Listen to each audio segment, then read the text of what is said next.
What's happening, everybody? Welcome to the Hot Tag Wrestling Show presented by SeatGeek. Head over to SeatGeek.com right now. Use our code HOTTAG for $20 off your very first ticket purchase. It's Chris and George. Hi, everyone. Hi. We're here. Hey, we're here. Um, hey, look, not much has happened since the last time we saw you guys. The Tribal Chief has returned. You say not much. He's our Lord and Savior, Chris. Yeah, you're all correct. AEW still a pile of shit, so nothing has really changed too much there. Hey, they're about to have a show at the stadium that the Rangers play in. So, hey, it's going to be great to watch them get 2,000 people into a 40,000 seat arena. Oh, I know. It's also great, and I love how irony can work. They're also owned by a company that's basically as bankrupt as one can possibly be right now. In Warner Brothers Discovery. They're not owned. They just gave them the TV deal. That's right. They gave them a TV deal. That's right. I'm sorry. I don't know another company that has just made more bad decisions over the last 5 years than Warner Brothers. I mean, I'm not even talking about like the AEW stuff. I'm talking about everything else that they do. I know. Yeah. They just cannot get out of their own way. I know. Have you we can't give Zack Snyder, the money to complete his vision, but hey, let's give this fucking indie company a TV deal. Let's give this CZW type company a TV deal here. Oh, please, CZW is ran better. Have you had a chance to watch the new Cape Crusader Batman series? I have not. No, it's really good. That's what I'm hearing. I mean, there's some things that are just weird, but if anybody wants to take a gander, go back and watch the very first season of Batman the Animated Series, and like there were points of that season where you could tell they were finding their way, like they were trying to figure out how they really wanted to project that show, but also season 1 of Batman the Animated Series got 26 episodes. Cape Crusader got 10. So a little less time to try to find your ground here, but I'm excited for season 2. We got a really good. It's weird how TV shows work. It's kind of weird how TV shows work now, where like you'll get like a 10 episode deal, whereas back in like the 90s you were getting 24 episodes a season. Yeah, for sure. I mean, it's historic. Like The Office got 6. They had 6 episodes in the first season. That's what they were given 6 episodes. So, all right, we are here to actually talk about pro wrestling. We weren't kidding. Tonight we are discussing, and I know we did this podcast. I've had to tell George this like 8 times, but we did cover SummerSlam 2002. It's a rerun. It's not really August 16th, everybody. We are doing this for the first time ever. And you're hearing it. What's a rerun? It always comes back. It always comes back. A while back, a long time ago, we covered SummerSlam 2002. But that was for the audio only. So we have a completely new audience this time around. So we are going to be revisiting some of those shows, which I'm excited for, because a lot of those episodes are pay-per-views that George and I, we hold near and dear to our heart. A lot of those WCW shows that we covered were like some of the most fun we ever had doing this show. And we're going to be covering those again eventually, because we'll talk about what's coming up in just a few weeks, which I am just so over the moon about doing. I will make time to do what we're doing beginning in September, because I just can't wait for it. So we are covering SummerSlam 2002 tonight, which I am on record and anywhere you can find on the interwebs. I think this is the greatest pay-per-view of all time. I think it's the greatest roster in the history of professional wrestling at one period of time. And we're going to go over that. And you're going to see as we go match by match who's in these matches, and just say like, top to bottom, this is a Hall of Fame card. I mean, is it? I mean, where in the annals of maybe just SummerSlam, where do you put 2002, George? And like in the annals of all WWE pay-per-view, where do you put SummerSlam 02? in summer, if you're going off of just SummerSlams, it's number one, I think, hands down. Mhm. In terms of all pay per views, I mean, granted, I haven't seen all of them. I've seen a good Yeah, amount, but I can easily put this in top three. I agree with you. Yeah, I mean, WrestleMania 19 is probably in my top 3. SummerSlam '02 is probably again my number 1. And I guess out of just sheer importance, maybe WrestleMania 17 is the greatest, maybe the I think top 3. if I'm judging, I got WrestleMania 17 as my number one. Okay. Yeah. Yeah. Yeah, I would probably have WrestleMania 17 at number 2 behind SummerSlam '02, and then WrestleMania 19 I have at probably number 3. Um but yeah, again, those are shows we will also cover eventually again as well. But George, another unfortunate death in the world of pro wrestling today. Yep. And it sucks because it's the second one, and we know these things come in threes. So I'm terrified of who the next one's going to be. But other other than a big death, which I'm sure you'll touch on, what's going on in the wrestling world according to George?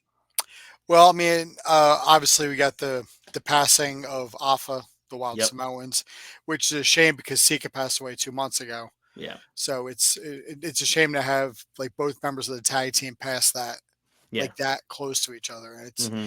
I mean, and it's a little more upsetting now, especially for wrestling fans, considering how much the Anawahi family and the Samoans are portrayed on TV, Yeah. with them getting such a like a broad spotlight on Hmm. SmackDown, especially with like the Tribal Chief and you got all these other members of the Anawahi family just kind of coming out of the woodwork. Chris, at any moment you're going to get a call that you're going to have to go in and Listen, and jump in for Solo. So I'll gladly get my ass kicked by the tribal chief. I'll accept that spear. Yes. But I mean, it seems as though the company is kind of firing all cylinders. Yeah, man. And SummerSlam was a damn good show. Very good show. Very good show from top to bottom. I could put this year's SummerSlam in the top five of all time SummerSlams. Tell you what, I would definitely not say you're wrong. That's for sure. I mean, there were some. I mean, there were some things that happened. And we explained, like we expected Roman to return, so that's really not a shock, but it's still great to see. Yeah. It's Yeah. so like even if it's like, oh, well, it's expected. It's like, well, even if it's expected, it's still fucking great to see. Like, what's your Hmm. like when I watch a Marvel movie, I know the villain is going to lose in the end. That doesn't mean I walk out halfway through. I'm like, oh, this sucks. I know how it's going to end. Right. Like, it's the journey that you're being taken on, Absolutely. not the results. Pro It wrestling will forever be story driven. it's like Aerosmith said in the song "Amazing." Life's a journey, not a destination. Correct. And it seems that the company right now is just kind of firing. They're going on all cylinders. You really have a hard time finding something that they're having fault with. Yeah. Like I agree. I know there are some people who were, I mean, on that cesspool known as X or Twitter, whatever the fuck you want to call it. They'll sit Hmm. there and tell you six-way Sunday that, oh, well, what about this? What about this? What about this? Well, how about shut the fuck up? Like, how about you just enjoy the show and stop Yeah. asking, well, how come Carmelo Hayes is getting the attention that Braun Breaker's getting? Because shut the fuck up. That's why. Stop trying to find fault. Yeah. Like Yeah. and like I don't watch the other show for obvious reasons, but like Hmm. from what I read on it, it's not exactly great. Right. They got some backstage drama going on right now because Britt Baker said something about MJF that his girlfriend then heard and went back to tell him. And then he went and cried to Tony Khan, who then the disciplinary committee suspended Britt Baker. It's like, what is even happening over there? Hmm. Like, it's Uh-huh. uh, Beth Phoenix put up a post that she is currently, she is done with WWE because quote, other opportunities have presented themselves. And we all know what that means. Yeah, I mean, what's Beth Phoenix gonna? I mean, look, respect to Beth Phoenix, but if Mercedes Monet can't bring eyeballs to AEW, what's Beth Phoenix going to do? I don't know. Will she even be able to use the name Beth Phoenix? I don't think so. It's Or is got to she be gonna or is she gonna have to go by like Elizabeth Copeland? Liz Copeland. Liz Copeland. Liz. She has to be a badass, so it has to be Liz. Lizzie. Lizzie. Let's not call Lizzie her Lizzie. Copeland. Yeah, let's not call her Lizzie Borden. She come out with an axe and start hitting people 50 times with it. Now we're talking. 50 whacks with a wet noodle, Bart. That's And good. it's That's funny. yeah, and like I know like we just had the Olympics, so Yeah. like the ratings have kind of been all over the place. Like WWE took a hit on their ratings. In But fact, they not in, much. but in fact, not only they take a hit, but they had to move channels. They went from USA to Sci-Fi. Yeah. Which, I mean, let's be honest, we all know Raw is going to be changing channels soon anyway, so it's really not that much of an issue.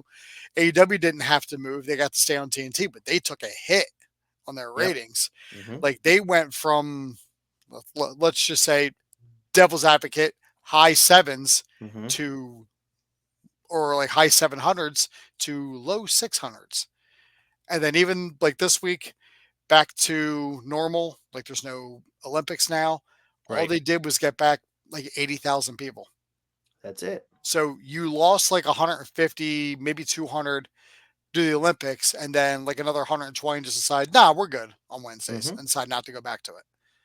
So, and, I'm not shitting on them, Yeah. but somebody has to be looking at the problems Mm-hmm. and realizing why there's a decline in ticket sales, why there's a decline in ratings.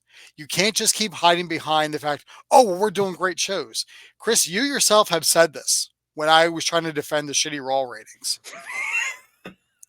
If the product is good, people will tune in and watch. That's what it all comes down to.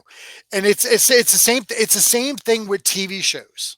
How like correct. TV shows are generated, how ratings are determined like through metrics. Yep. A show will get canceled if it doesn't have enough ratings. Exactly. Here's a prime example. Firefly, when it was on Fox like 20 Mm-hmm. years ago. Mm-hmm. It had a slew of fans that loved the show. It lasted one season because nobody watched it. Yep. So sorry. It's what happens. I know. So you I'll can't always say it. Like you can't keep hiding behind like the shills like Meltzer and like the Torch and Fightful and be like, oh well, they said we're doing great, so we must be doing great. But you have like 2,000 people in a 15,000 seat arena. Mm-hmm. You're tarped off the entire time. You're not.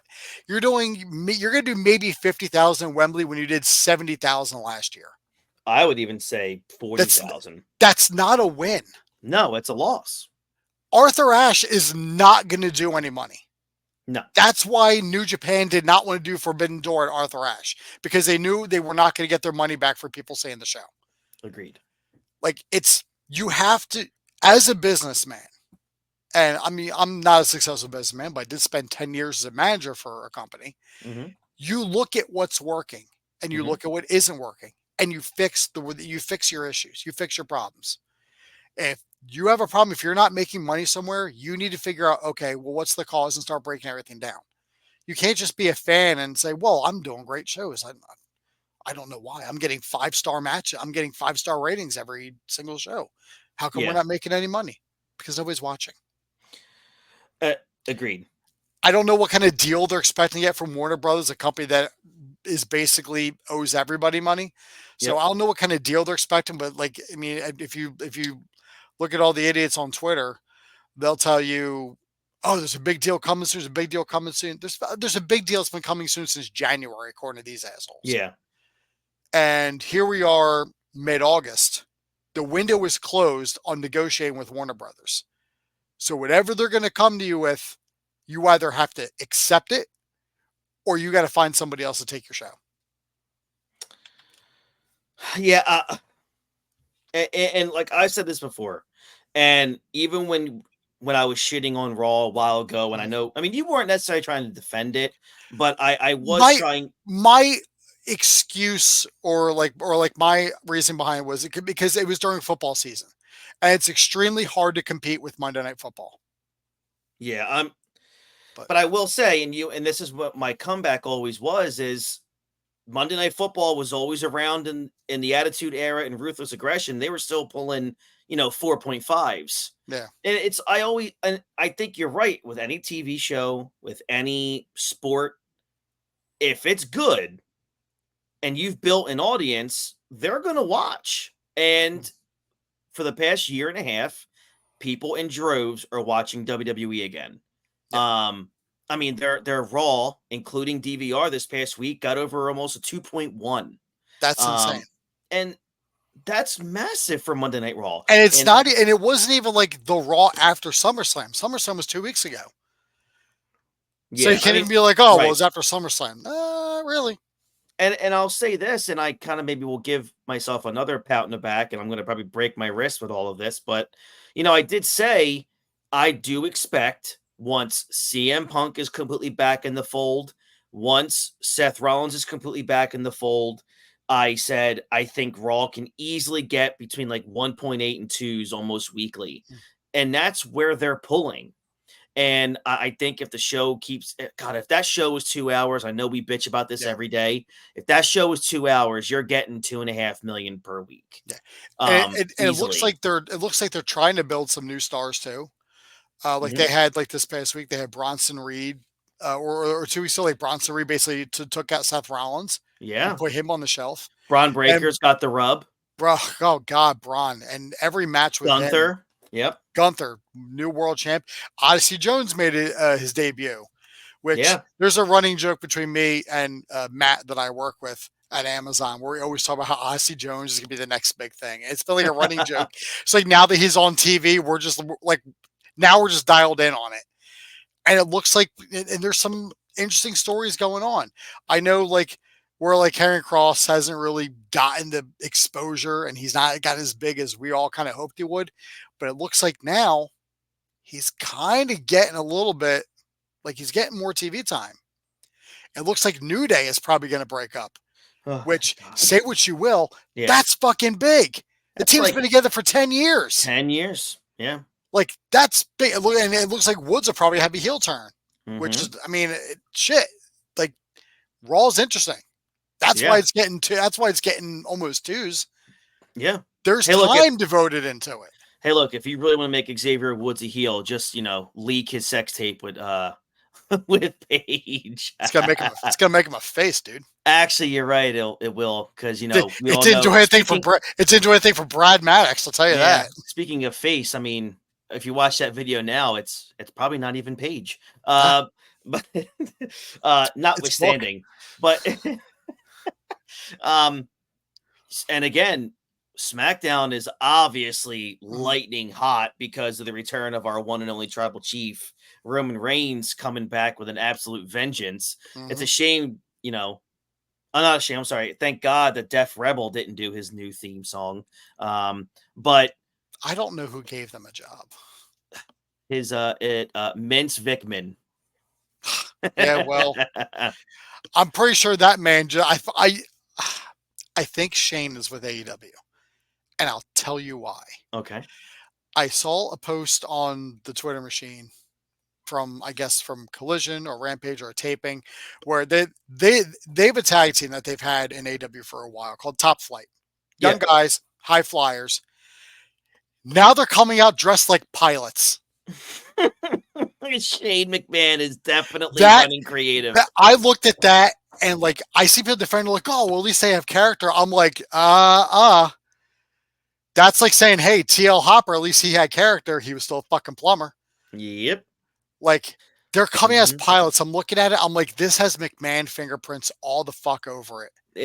It's thank God Paul Levesque was never a McMahon. High flyers. And their team name is Top Flight. Let's give them pilot gimmicks and have them come out dressed as pilots. Somebody thought that was a good idea. It ain't going to get you over. No. Imagine having Matt and Jeff Hardy, instead of being teamed up with Michael P.S. Hayes, they come out dressed as fucking stewards or flight attendants. Well, we're high flyers. Or they're the Hardy Boys. They come out dressed as 70s detectives. Bro, I'm telling you right now, I'm sure Vince thought about it. Oh, yeah. He's like, Hardy Boys, you mean like those books, pal? We're gonna come out with a magnifying glass and a candle. Hey, pals. Next time you fly American Airlines, make sure you get 2 of those pins because you're gonna be you're gonna be airplane pilots next And week. they just calls them the wingman or some shit. The Air Boys with a Z. Yeah, the fly boys or some shit.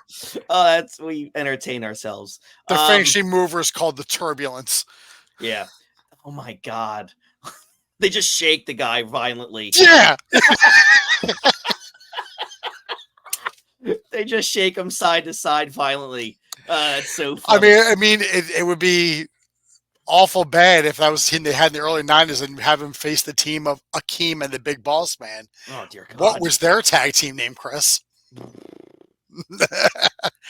I'm not going to say it. I'll let you guys do the Google machine, and then you tell me if that's a good idea.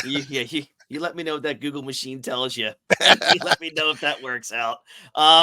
So, the tribal chief has returned. It looks like he's on a full-on collision course. I'm guessing for Survivor Series, we're going to build this sucker up. What are your expectations, dude, for what we're going to see in Survivor Series? Do you think in your heart of hearts that Dwayne the Boss Johnson returns for SummerSlam? I'm sorry, for Survivor Series. I think he makes an appearance. I don't think he performs.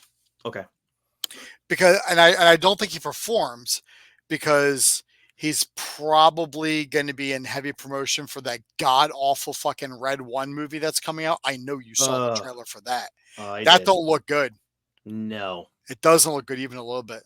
Dwayne, you're just playing the same person out in every movie. Yeah. Please stop. There's nothing profitable about him in film anymore. There can't be, right? I mean, it can't be. It doesn't look good. No. Like, I don't need another shitty Christmas movie. I know. You're right. There's enough. Like Elf. Right. I said what I said. Fight me. But you think we get an appearance, though, out of him? I think we get an appearance. Okay. I think we get, if I'm going to take a stab in the dark here, we'll probably get a War Games match of the new bloodline, old bloodline with the new bloodline of Solo, Tama Tonga Loa, and Jacob Fatu, probably against Roman, both Usos, and maybe Sami Zayn if they want to decide to bring him in. If they don't do Sami Zayn, I hear Zilla Fatu has also been signed. So that'd be quite like an even monster to go against Jacob Fatu. I wonder if they're even getting to the point where they're going to need The Rock. I mean, do you think The Rock at some point does intervene in this, or they're just stacking the deck where I think they have to, if they're going to do that, to have The Rock come in as some sort of a hero role and keep up his final boss. Solo is not going to be able to carry that group as the leader if he's going to be losing every time he's in the ring with Roman. I agree. And I think if he gets a pin on Roman, I don't think anyone's really going to accept it. And I don't think it's heel heat. He'll probably have X-Pac heat.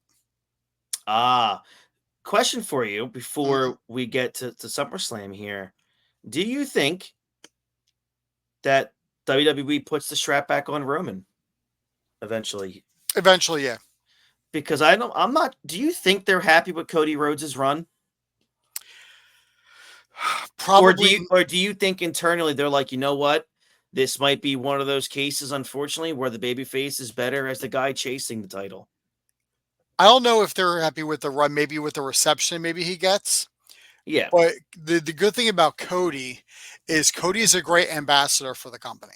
For sure. So he's a guy that you can trudge out to go to an event or on a talk show, and he'll look the part. He'll wear that sharp 3-piece suit, and he'll have the belt, and he'll give some good promotion. And you see him during the post pay-per-views, like the media scrums. Guy carries himself better than the guy carries himself better than anybody doing them. So I think he's good optics in terms of if you want to use him as a brand ambassador. I think he's great that way. Maybe in ring, he's kind of lacking a little bit just because they haven't really given him any real solid feuds. I mean, I know at Bash of Berlin, he's going to defend the title against Kevin Owens, and it's kind of weird because it's face versus face. But I don't know. I mean, at the same time, they're also making money on these pay-per-views. Yes. Yeah, absolutely. So you can't be too upset with him. I mean, if he was a champion and you were getting like 1996 pay-per-view numbers, Yeah. then I'd probably worry a little bit. Well, I'll tell you what, Conrad Thompson released this information on his Twitter. I think it was last week, and anyone that sees this can correct me if I'm wrong, but I'm pretty sure he found the numbers that suggested that Cody Rhodes is selling more merchandise than anyone ever. Like Really? yeah, like numbers in terms of the amount, and like everywhere they go, his merch is selling out. Like he is literally selling a ridiculous amount of merchandise, and we have to always remember too, with inflation and how expensive things are today. You know, back in '99, I could go to an event and buy Austin 316 for 19.99, where now a shirt is between 35 and 40. But um, yeah, apparently his merchandise sales and what he's bringing into the company from a revenue standpoint is like historic. So you're right. Talk about being an ambassador. The dude can't keep merchandise on tables. Yeah. So I So guess it can't be. I guess it can't be too upset with him. yeah. Um, Go ahead. Anything else? No, I got nothing else. Okay, so right before we get started here on the actual pay per view, just a reminder: beginning the first week of September, this channel is going to become Monday Night War Central. We are going to be going weekly, and we are going to be basically watching what we'll already have watched competing Monday night shows. We're gonna George and I are gonna watch Nitro, and we're gonna watch Raw, and we're going to discuss each episode week by week on this show, and we're going to grade it. We're going to see we're going to break down the ratings. What was the ratings that week? We're going to talk about each show, and then we're going to say, look, did Raw win? Did Nitro win, in our opinion, regardless of what the ratings say? And I think it's great because I think we're going to come at it with a different perspective than just sitting, in our bedrooms at night watching Nitro or Raw from back then. And we're going to actually kind of break it down and be like, look, almost, 30 years later, was Raw as bad as we remember it? Was Nitro as great as we remember it for a long time? So, God, I'm just so excited to get to that. And that starts the very first week of September. All right, so here we go. WWE or WWF presents SummerSlam 2002. This was the 15th anniversary show for the paper. This was WWE Was it? because Oh, they it got was the WWE. F out back in May. May, got it. So 2 months, or like 3 months prior. You're right.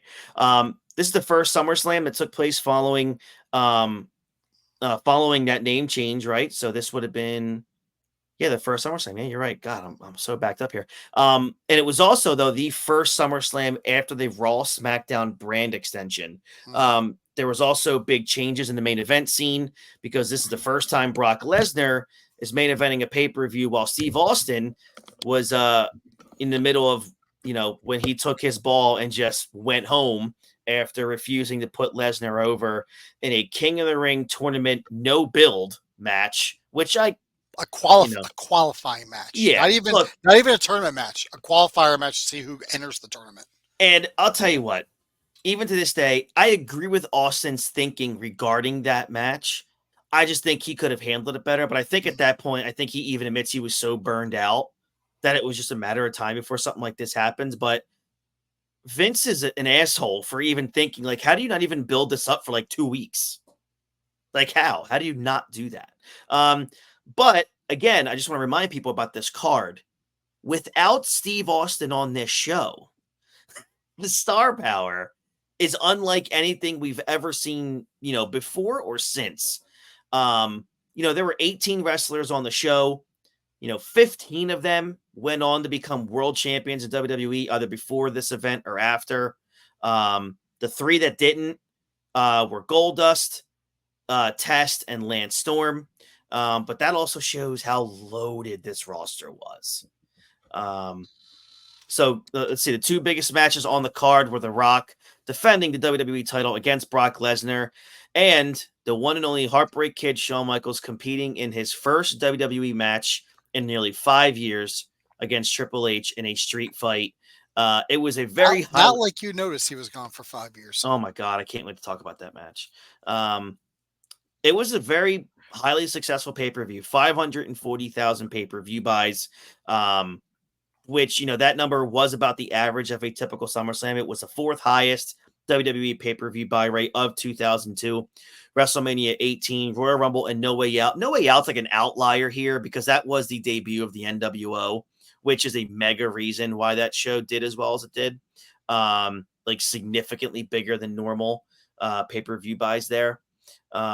So here we are. Nassau Coliseum, Long Island, New York, August 25th. 2002. Let's talk about it, man. By the way, everybody, the opening match here, not a big deal whatsoever. Kurt Angle in his prime versus Rey Mysterio in his prime, not a big deal at all.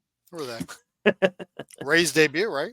Yes, pay-per-view debut, man. By the way, am I the only person that loved the attire out of Kurt Angle here? I love his McDonald's straw attire. That is correct. I love it. Absolutely loved it. He's like, have you had your break today? And then breaks your ankle with an ankle lock. Yeah, this was Mysterio's WWE pay-per-view debut. He signed with the company in early summer of 2002.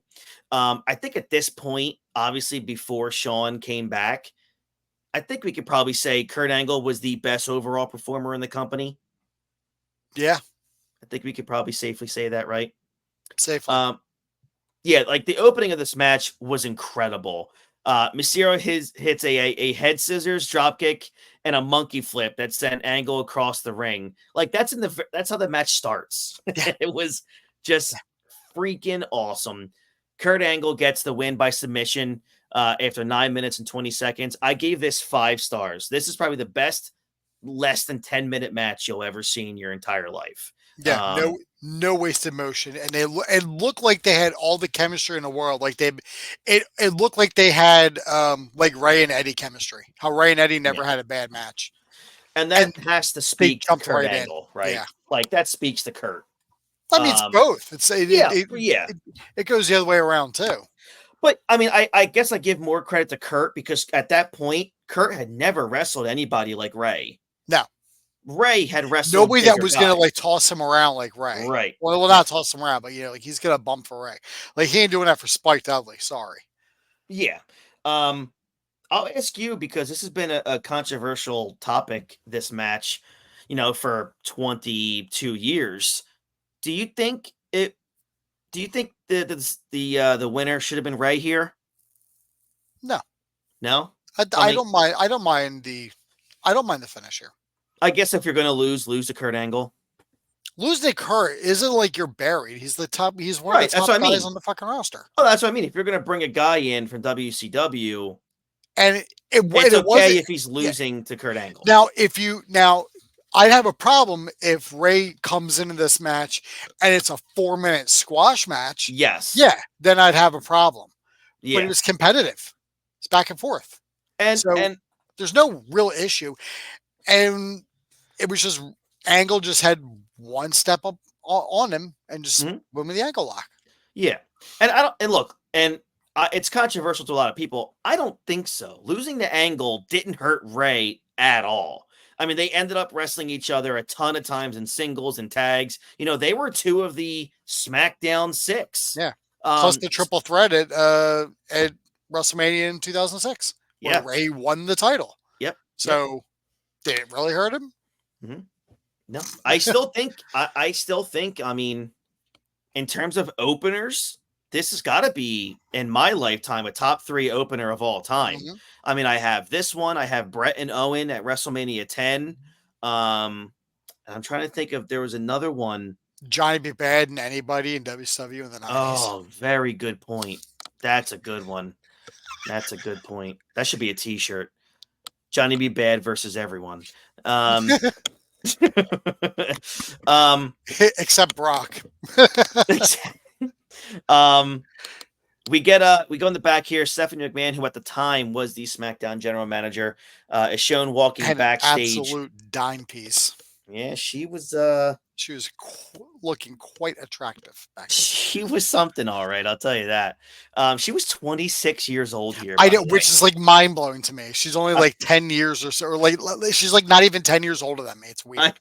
I know. But um, just crazy to think she was 26 years old. She was one of the top heels on television, like from 99 to like here. Absolutely. The end of 99. The end of 99, yeah. Yeah. This was her first time though in a babyface role. And I didn't like it. I did not like her as a babyface. It worked because Bischoff was a heel on Raw. Right, of course, for sure. Yeah. Next match here. Look, guys, match 1, Kurt Angle versus Rey Mysterio. Match 2, Chris Jericho versus Ric Flair. It's funny. This match could technically happen today also. I mean, it can. All right. I'm sure if it was up to Rick, it would. I'm sure if it was up to Chris, it would. Let's be honest. Oh, Jericho or me? Both. Don't you dare curse at me like that. I don't want to see either of these idiots wrestle. Excuse anymore. me. Do you or do you not call yourself the learning tree? I do. Yeah. I do. You often call Dean your branch. Yeah, I try to find a way to cut it off. Oh. This is I'll tell you what, Ric Flair's 52 years old. This match goes 10 minutes and 22 seconds. Flair gets the win by submission with his own figure 4, which might have happened 3 times ever in Ric Flair's 917-year career. Yeah. Um, That's including the matches that came after this one. Yeah. Dude, I thought this was a pretty good match, man. Jericho carried Rick through that match. Oh, yeah. Jericho definitely carried Rick through this. 2002 Jericho is carrying everybody through matches. 2024 yes. Jericho is getting carried by Hook. So I haven't watched a lot of at all any Jericho in the last like 2 or 3 years. Like, how is he looking in the ring? No, not good. That's a shame. He's got too much. He has too much creative freedom at shows. Like, well, he needs some. Know what happens when you give people creative freedom. He needs someone to like produce his matches, and he needs to kind of stay out of it a little bit. Like, he can give ideas and pointers, but don't put the pen in his hand. I agree. Because there are because I see highlights. I see clips of his matches, and he's fucking up a lot more now than he has since he's gotten AEW. So it's pretty disheartening, honestly, because he, of all people, should know better. And the fact that he's making the same mistakes kind of over and over again, and he's like trying to do another faction with people who are less interesting, like Big Bill and Brian Keith. Like, sorry, ain't working. So again, this match went 10 minutes, 22 seconds. Decent match, like I said. It didn't really get into that next gear. Because again, you're talking about Flair here, who's 51, going to be 52 years old. It is what it is. In Jericho's book, he talks about when he covered this period of time, he talked about how the finish was supposed to be an inside cradle, but Jericho wanted it to be the figure 4 leg lock because, Jericho thought it would help Flair. I thought to myself, one, that's a really cool gesture by Jericho. But then my other point is Flair doesn't need it. Yeah. I mean, he's already established legend at that point, right? So yeah, I mean, he's already had a Hall of Fame career by this point. He doesn't necessarily need it. Yeah. But I get it. I get his sentiment because, he obviously worked with Flair in WCW and, and at this point, in Flair's career, he was probably feeling less like Ric Flair than he had in previous years, Right. which he's brought up several times in the past. So I get why Jericho did what he did. He wants Flair to win with the figure four. That's it's a good, it's a gesture of good faith. Yeah. So I understand it. hmm I agree. Next match. Now let me just remind everybody. Match 1, Rey Mysterio versus Kurt Angle. Match 2, Chris Jericho versus the Nature Boy Ric Flair. Match 3, Eddie Guerrero versus Edge. Hmm. Like, absolutely. Man, just a bunch of fucking nobodies in this pay per view. I don't even know how the This company even stayed in business. this is just absolutely ridiculous. Edge gets the win after just about 12 minutes. Edge runs the ropes here, hits, gets the spear, and gets the left shoulder down for the pin on Guerrero, which I was actually surprised. But man, this was a very good match. Edge did great selling. I didn't like the finish that much because Edge pinned him after a spear with the injured shoulder. I thought it should have, probably led to a false finish. Then they could have done something else. Maybe Edge could have done another spear with the other shoulder, or they could have gone with what's his other thing called, the execution at the I time. mean, he did the execution, then hit the He did. spear. But you could Yeah. have had the match end after the execution. Yeah. Look, it was a great match. I gave it just about, I think like 3 3/4 stars. What did you think of this one?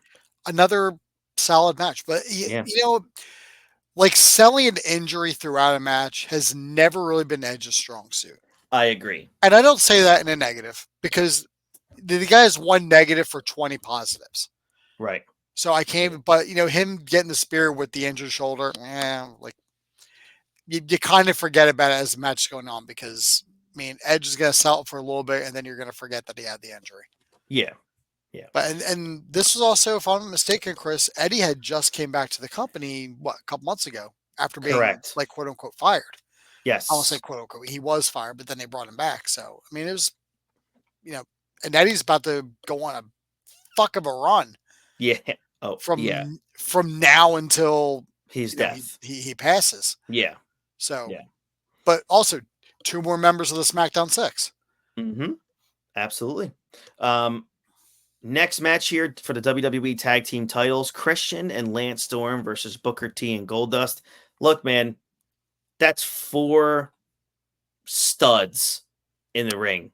Obviously, Lance Storm doesn't get nearly enough credit as a Mm-mm. performer, as a wrestler that he was in that time. Obviously, Booker T is one of the best ever. Goldust is a guy that's just been around forever and is still good.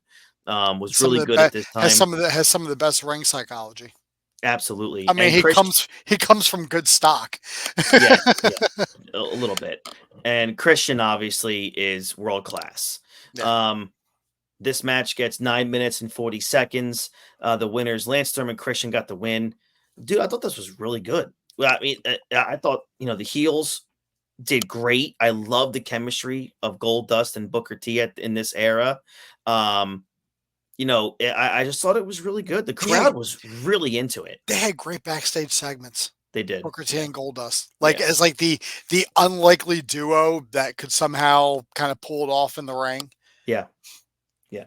And I love the for Un-Americans. Oh, Yeah, I love like there's something special about a great like anti-American tag team. agreed. Whether you got like Nikolai Volkov and the Iron Sheik, or like the Un-Americans, there's just something great about it. Yeah, I agree. We get to the next match here again. Like, it's just one banger after another, dude. Intercontinental Championship: Chris Benoit versus Rob Van Dam. Dear God, it's just insane. RVD gets the win and becomes the new Intercontinental Champion after 16 minutes and 30 seconds. Dude, I mean, again, you and I have said this before. I know the end of the last few hours of his life will be remembered forever, but there was not. I can't even remember I can't even name a bad match out of Chris Benoit. And boy, he was so fun to watch in this match with Rob Van Dam. They stiffed the shit out of each other so many times during this match. If it wasn't for Shawn Michaels and Triple H on this show, this would have been my favorite match. And I'm not a big Rob Van Dam guy at all, but hey, you hate ECW I with hate ECW. some weird like passion, like you Well, enjoy it and you like get off on it, and you're it's like, a, oh, I see people like your hatred for ECW pretty much matches your hatred for James Gunn at this point. no, James So Gunn like, is. if James Gunn ran ECW, you'd be in like hater heaven. You'd be like, oh, fuck this guy. I hope the company goes out of business and everything he loves dies right in front of him. But dude, what'd you think of this match? I thought it was a banger, man. I'm always gonna pop for a Benoit match Yeah. and an RVD match. Mm-hmm. And when you have them both together, of course the Intercontinental title's on the line. I Yeah. could have just saw the two of them and not have to read the rest of it, where it was like, oh, Intercontinental title match. Like I knew it was gonna be an Intercontinental title match. Yep. Yep. Like, and it's funny because both these guys were in ECW for like a minute together Yep. before Benoit got snatched up by WCW. And Right. even like Rob was in WCW for a cup of coffee. Mm-hmm. But he wasn't Rob Van Dam at that point. I Right. don't mean like name wise, like yeah, he used a different name, but like he wasn't where he is at Mm-hmm. this point, or even in Right. ECW. It wasn't where he was in ECW either. Yeah, and I thought the finish was badass. Benoit going for that suplex off the top, RVD countering it, and then hit that massive 5-star frog splash. Nobody gets higher than Rob Van Dam, man. In any sense of the word. Maybe Matt Riddle, but maybe Matt Riddle. Speaking of which, I don't miss him. I don't either. Not one bit. Not one bit. And that's a shame because he was like a top guy. But and I'll say it again. I don't miss him. It's why I think WWE has such an incredible success rate at who they release and when and why. You don't miss him. He's done nothing outside of being released. No. So when people talk about, oh, these guys get released, blah, blah, blah. Look, if they don't have something for him creatively, there's reasons for that. Yeah. It looks like Lashley and MVP are also out as well because they got moved to the alumni section. Yeah. And I don't mean anything negative. I like Lashley, and I'm glad that he was able to get his spot at the top of the main event. Yeah. And he got to have the title a couple times. He got some really good storylines and had some great matches. Yep. But like facts are facts. Bobby Lashley's in his mid-40s now. Yep. MVP is up there too, and also really wasn't doing much wrestling. He's really just a manager. And maybe the two of them will go somewhere together. Yeah. And like have another good run. I hope they do. Yeah. Honestly, and I don't mean it's negative. I hope they go to AEW because they could use somebody like the both of them. I agree with you. Because they will draw people in. Mm-hmm. Especially since like with somebody like Bobby Lashley, nobody else on that roster AEW looks like him. Agreed. So I mean, you have a field day just throwing fucking people around. Yeah. So and here we go to the worst match of the night, which says a lot about the card. Mm-hmm. And the Undertaker's involved. Test versus the Undertaker. This match goes 8 minutes and 18 seconds. Taker obviously gets the win here. I mean, it was an obvious outcome. We knew who was going to win this match by far. Of course, it's 2002, and it's an un-American against the Undertaker, who's the American badass. I wonder who's going over.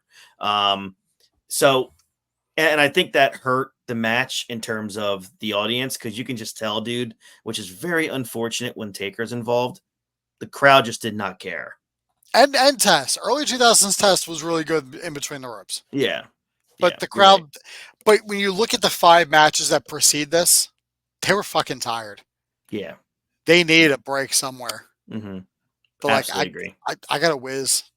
Especially and I know Taker's going to be Test, so I'm not missing anything. And especially what was next. Yeah. Yeah. The video package airs for Triple H versus Shawn Michaels in an unsanctioned match. They focus on their friendship going back to 1997 into 98, and then obviously HBK being out of action from early 98 through right here, summer of 2002. After about a month before SummerSlam, Triple H did tease the return of DX with HBK. But boy, what a great segment! Triple Ugh, H, I like I hated him so me too, goddamn much. dude. I almost like cried in anger in 2002 when I watched this. I was just so miserable about it. You fucking snake. Yeah. Um, I look back now and I go, God, Triple H was just a man as a heel. Yeah. Oh, The Reign of Terror. They also, yeah, Reign of Terror. It's remembered, so it can't be a Reign of Terror, right? Yeah. They also had a famous scene where Michaels was thrown through a car window. The security footage later revealed that it was Triple H that threw him through the To window, to the um, surprise of nobody. to the surprise of no one, which led to Michaels obviously challenging Triple H to a match at SummerSlam. HBK, man, comes out to a massive ovation. Um, they were hanging from the rafters at this point. Hmm. And you know what's funny, dude? Shawn Michaels was only 37 years old here. He was Dean's age Yeah. here. Yep. Can you believe that? Like, we look at guys now who are just getting over, like LA Knight's 41. Mhm. And isn't Damian Priest 40 also? Yeah, Damian Priest, I think, is 42. Yeah. Like, Finn Balor's, I think, 43. Yeah. It's crazy. Orton's like 44. Yeah, Like exactly. it's just wild. It's I fucking mean, wild to me. I know. I mean, Uh, Orton got over like 20 years ago, so that's not right. like you Yeah. look at these guys now, and you're like, oh, like their careers are just taking off. Yeah, and I'll tell you, man, and I remember watching this match so vividly like it was yesterday. We all know, how I am with HBK. To see him back in the ring, and I remember in '02, I'm just thinking, "Oh god." Like I was terrified. I mean, you don't just go away with major reconstructive back surgery and just come back and be like, "Sure, I can't wait to see him wrestle." Like in 2002, I was 15 years old. I knew the business was a work. I knew that at that time we all knew how bad like um uh Austin's neck injury was. Like we were pretty much in the know at this point. Certain things like you just don't wrestle with in wrestling at the time. Like we all knew that Austin was technically on borrowed time with his bad neck. And then it comes here with HBK coming back. It's like, dude, you've been out for 4.5 years. Obviously, there's something really wrong with your back. But look, he's back here. I had so much like just nervous tension watching this. But I was just so excited, and I've watched this match. I watch it at least 4 or 5 times a year, probably. Triple H makes a great entrance. They have such a long stare down. Michaels, as doesn't matter what era, just oozes charisma. Plops himself up on top of the turnbuckle during the Triple H's entrance. And here we go, man. And then 45 minutes later, I'm sorry, 27, almost 28 minutes later, HBK gets the win as if the dude never left, but somehow got better. Yeah, I mean, can you even put a star rating on this? it is the star rating. It it is the star rating. You're right. It's the match to which all others should be compared Yeah. in terms of Storytelling, psychology. build up, Mhm. storytelling, and in ring work. Mhm. It has all of the major components. Yep. This Yep. is the match and the build.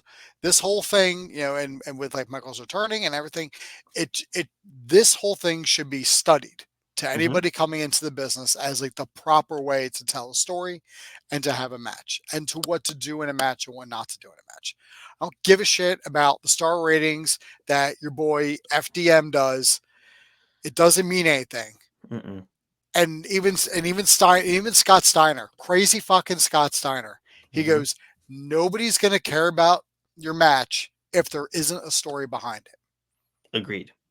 You gotta have the story because it's like any movie. If you have a great story, you're invested in it. Yeah. Everybody was invested in this match because the build. Michaels is back after 4 years. Is he in good shape? Nobody actually knew. I mean, like the internet wasn't as prominent as it is now, where you can just pull out your phone and find out any information you want. You basically Right. had to be hooked up to something to find out. I'm like, I didn't own a computer at home because we was poor. So I was like, oh, like, is he actually good? Can he wrestle? Like there was like I was actually like on the edge of my seat Yeah. watching this for the first time back in 2002 as to whether or not Sean could go. Yeah, I mean, you had to think that, right? You had You to. had nothing else to go off of. Yeah. Um, and again, there was so much action, plenty of believable near falls. How Sean would sell a chair shot or a backbreaker.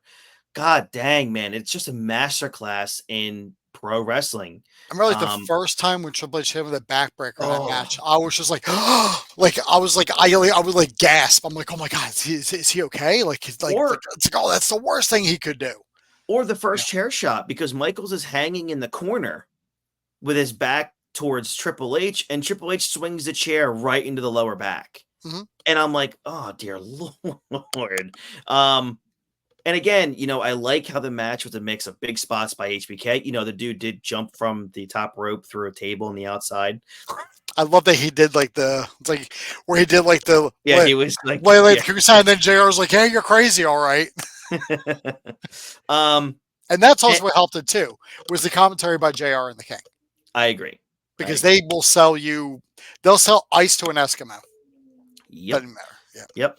And I thought, and people have debated this too, and I don't get it. The finish was perfect. I know some people don't like it when a guy wins a match without their finish, but I think this was the right call in this match because it showed that Michaels has been gone for so long and was just able to sneak away with a win here. And I like that. It's one of those like when you follow them and you see like how they came up and that, when they got together, Sean was the veteran. Mm-hmm. And Triple H was the new guy, and Sean's been gone. So now Triple H is the guy on top, and Sean's back. So it's one of those things where it's like it's the student and the teacher, and it's like Sean showing, "Hey, I still got more in me that you didn't that I didn't teach you." Yep. Or it's like I taught you everything you know, but I didn't teach you everything I know. Yep. So I don't mind a roll up because you're not expecting it.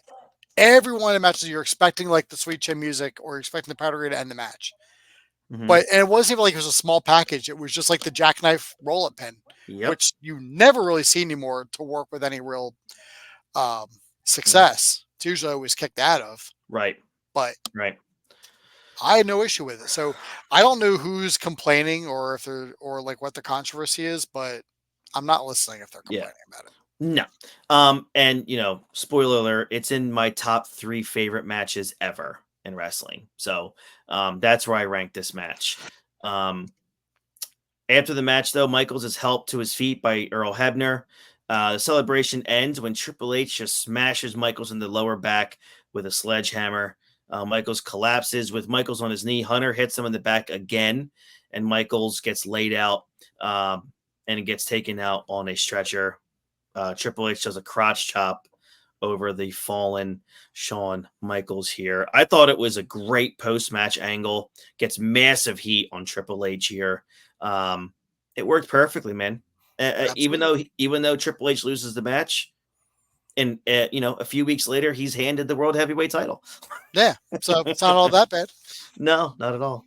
And I love how Triple H, perfect opportunity for JR to get a shot in. Triple H is going to rotten hell for what he did tonight. Yeah. Do you have no soul, you son of a bitch? JR had it ready to go. He did. He had whether it ready. Triple H won the match or lost the match. He was saying that regardless. He's like, I'm gonna fucking get him right here. So hilarious. Triple H, you scum sucking son of a bitch. I hope you get AIDS. Something like that. Something like that. All right, so let's get to the main event here. Crazy how there's something that has to follow this. But look, this is the, pun intended, this is the crowning of the next big thing. Yeah. Right here. Video package airs for The Rock versus Lesnar for the WWE title. It showed a clip of Lesnar winning the King of the Ring in 2002, which also meant a WWE title match at SummerSlam. Meanwhile, The Rock won the WWE title in a one of the best triple threat matches at the prior Vengeance, um, uh, against Undertaker and Kurt Angle. There's just really cool training videos here showing both guys working out. I thought it was pretty cool to see that, being two just massive athletes. Because there wasn't that much of a story going into the match, but it's a mega match. It's The Rock against Brock here. Here we go, man. The Rock versus Brock Lesnar. This match goes about 16 minutes. Brock Lesnar, man, pins the Great One as he rides off into the sunset. I think to film Scorpion King, correct? Think so. 2002 had to have been Scorpion King, right? I Had to think. be.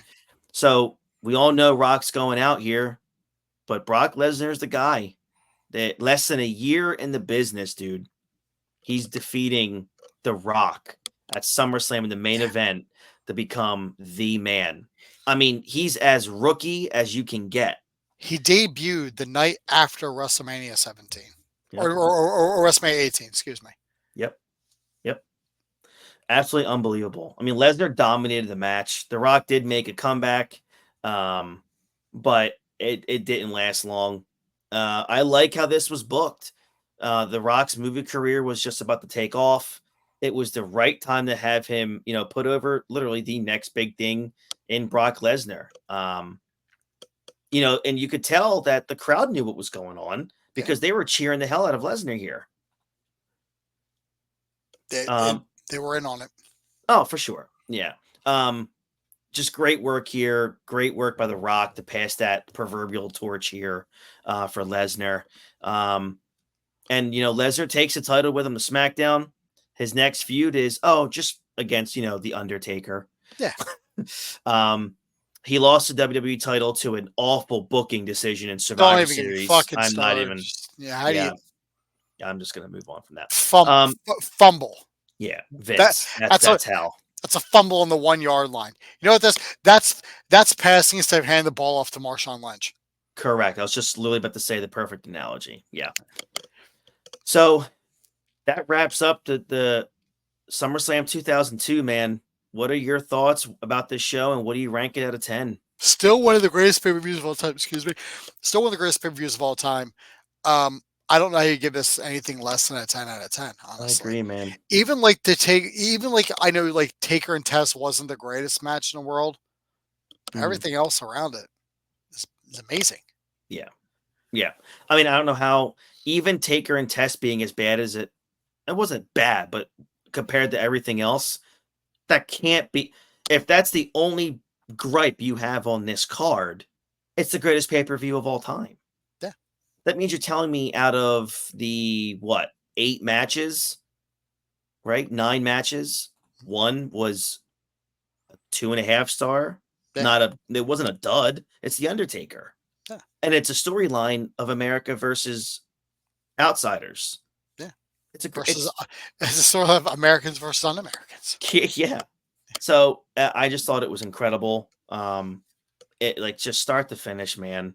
I still look at this pay-per-view as arguably the best of all time. If not, definitely in that top 3 consideration. Like I don't give a lot of pay-per-views like a perfect 10 out of 10, but like I'll give this one a 10 out of 10. I give WrestleMania 17 a 10 out of 10. I agree with you. And I do this, and I don't know about you, but I give the same to WrestleMania 19. I haven't actually gone back and watched WrestleMania 19 in a while. Maybe I'll give it a rewatch just to kind of maybe refamiliarize myself. But yeah, I mean, just off the top of my head, I can't. I guess Undertaker against A-Train and Big Show, but I'm trying to remember. WrestleMania 23 was really good. That was Undertaker, Batista, John Cena, Shawn Michaels, and I know Triple H wasn't on that show. Was that Undertaker Orton too? No, that wouldn't. No, I'm sorry. No. Undertaker was it was Undertaker Batista. I'm sorry. Undertaker Batista. I can't remember. But yeah, I think WrestleMania 23 was pretty good too. Let me go look at these matches really quick. Let's see. You had Benoit versus MVP. That wasn't that good. Mr. Kennedy won the Money in the Bank. Okay, yeah, it wasn't that great of a show. Never mind. So I take that back. It was okay. It had the main events were great. Yeah. And of course, that was Trump and Vince McMahon. But yeah, definitely go back and watch 19 again. So is Bobby Lashley and Umaga. Correct. Yes. The original tribal chief. Yeah. All right. All right. Does that mean that Armando Alejandro Estrada is the original wise man? Absolutely. Ah, yeah. Hands down. Maybe they'll bring him back to be the wise man for the new bloodline. Perfect. Finally. Count me Long-term all the way in. storytelling. Armando Alejandro, whatever his name is, Estrada running the wolf pack, the bloodline wolf pack. You're fucking here for it. All right, guys, thank you so much. If you're watching this on YouTube, please like, subscribe, and ring that bell for notifications when we come back. We're going to be off for the next couple weeks to prepare for the Monday Night Wars rewind. We're super excited to bring that to you. And we'll have more information on our Instagram page at the Hot Tag Podcast regarding how that whole thing's going to break down. So look out for that post and everything leading up to the beginning of September here. So for George Rogers, I am Christy Francesco, and we'll catch you guys down the road. Have a great rest of your week and weekend, and we'll see you guys soon. Take care.